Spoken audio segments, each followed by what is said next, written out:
Hello বন্ধুরা, আমি চলে এসেছি আরও একটি নতুন ভিডিও নিয়ে। সকাল সকাল ঘুম থেকে উঠে কাজবাজ সেরে চলে গিয়েছিলাম ঠাকুর ঘরে। তারপরে আমার ঘরের পুজো কমপ্লিট হয়ে গেল। তো আজকে ছিল আমাদের বাড়িতে শনি পুজো আর নারায়ণ পুজো। তো সেই কারণে কাকিমণি আর মাসিমণি চলে এসেছিল সকাল সকাল। তারপরে কাকিমণি, মাসিমণি আর আমি তিনজনে মিলে আমরা পুজোর আয়োজন শুরু করে দিয়েছিলাম। আয়োজন করতে করতে পুরোহিত মশাই চলে এসেছিল। তারপর পুরোহিত মশাইকে বসিয়ে দিলাম পুজো করতে। তারপর আমরা দুজন বসে পড়লাম, কাকিমণি আর আমি। আমার বড়মশাই বসে পড়েছে ওপাশে।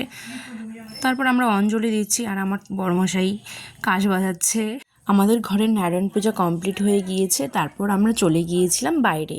যখন পুরোহিত মশাই পুজো করতে বসেছিল আকাশে খুব মেঘ করেছিল, কিন্তু ভেবেছিলাম যে বৃষ্টিটা হবে না, কিন্তু পুজো করতে করতে এমন জোরে বৃষ্টি চলে এসলো।